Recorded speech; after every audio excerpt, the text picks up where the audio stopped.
Comentamos hoje a festa da Santíssima Trindade, uma festa onde a Igreja celebra o seu Deus, o Deus da sua fé. Toda religião tem em seu centro a fé, a crença em Deus. E com a nossa fé cristã não é diferente.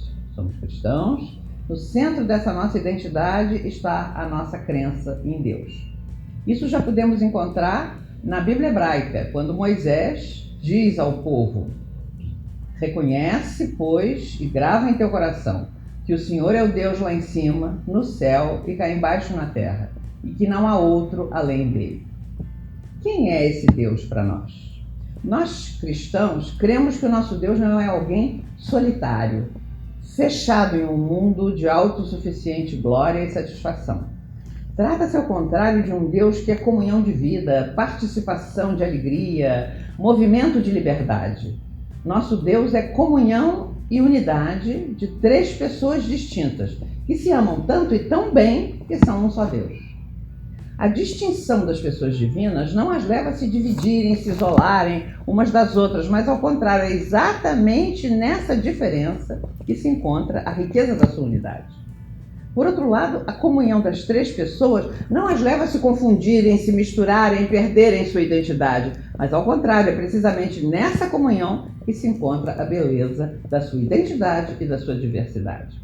Em suma, em Deus, Pai, Filho e Espírito Santo, nós temos uma união que não é uniformidade e temos uma diversidade que não é divisão. É comunhão, mas não confusão. É distinção, mas não anarquia. Trata-se de um modo único de ser e viver. Só Deus é assim. Nós humanos não conseguimos viver essa perfeição, essa plenitude, essa unidade plena e perfeita. Por causa da nossa natureza, que é criada e limitada no tempo e no espaço, frágil, insegura, mortal, e principalmente por causa do pecado, que é aquilo que nos faz fazer o que não queremos, fazer o mal que não queremos e não fazer o bem que queremos. E, portanto, pela insistência em ver, querer e decidir tudo de modo autocentrado e egoísta, nós não conseguimos viver a plenitude do amor. Quantas vezes nós queremos impor nossas ideias e obrigar a todos a pensar e viver do mesmo modo como nós achamos? Quantas vezes nós não toleramos a diferença do outro e não o acolhemos? Querendo comunhão, impomos uniformidade. Reprimimos as diferenças, excluímos quem não se encaixa em nossos esquemas. Quantas vezes, tentando estimular as diferenças, na verdade criamos anarquias, conflitos, desigualdades, fazendo com que as distinções e diferenças nos levem à discórdia, às brigas, à guerra. Só Deus é comunhão na diversidade de três pessoas. E essa diversidade não gera nem conflito e a unidade não gera confusão. Unidade na Trindade, isto é, unidade de natureza, de essência, de ser, e por isso um só Deus. Trindade na unidade, isso é, trindade de pessoas e por isso três modos distintos de ser o mesmo Deus.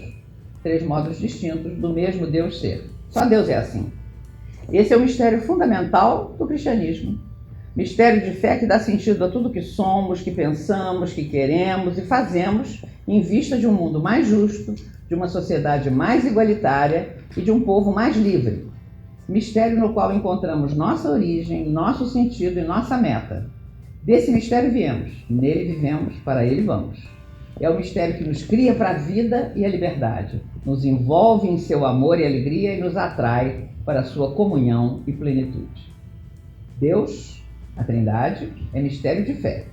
E por isso é uma provocação constante à nossa inteligência e à nossa razão, mas principalmente ao nosso coração, no sentido de que somos chamados a viver e a ser como Ele.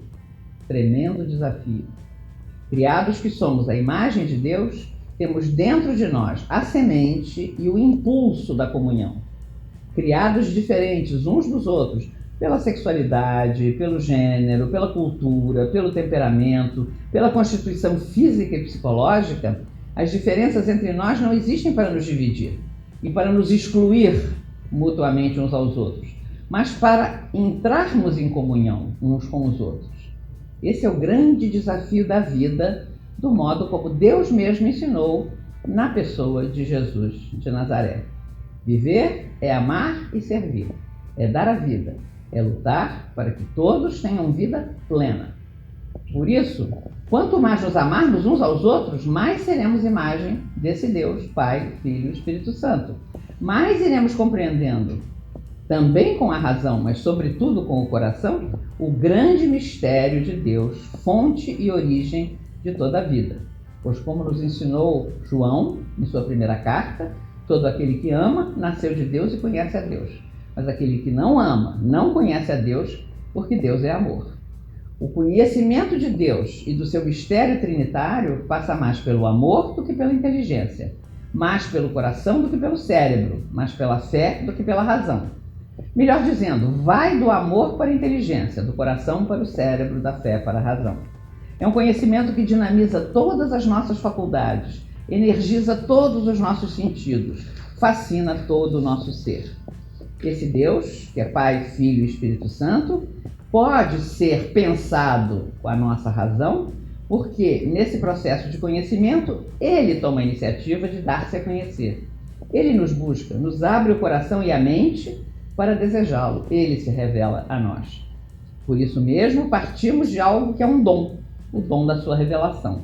O grande dom que foi a vinda do Filho eterno à nossa história, para então nós, na nossa vida, vislumbrarmos acenos da manifestação desse Filho pela presença do Espírito que está em nós. Partimos do presente que o Pai nos deu, seu Filho, para então ver o Espírito desse Filho e desse Pai agindo nas culturas, nas religiões e dentro da igreja. Partimos da manifestação humana da divindade em Jesus de Nazaré para então entrevermos o quão humanos e divinos já somos, o quanto cada um de nós é chamado a realizar-se e ser realizado no serviço aos irmãos e irmãs e na adoração do único Deus. Por isso, o ressuscitado, Jesus, depois de sua morte e ressurreição, quando se encontra com os seus discípulos, depois que eles se prostram diante dele para adorá-lo, mesmo assim alguns duvidando, diz a eles: toda a autoridade me foi dada no céu e sobre a terra. Portanto, ide e fazei discípulos meus todos os povos, batizando-os em nome do Pai, do Filho e do Espírito Santo, e ensinando-os a observar tudo o que vos ordenei. Eis que eu estarei convosco todos os dias até o fim do mundo. Ser semelhantes a Deus, que é comunhão, é viver entre nós a comunhão, sabendo que o próprio Filho de Deus está conosco, realizando essa comunhão.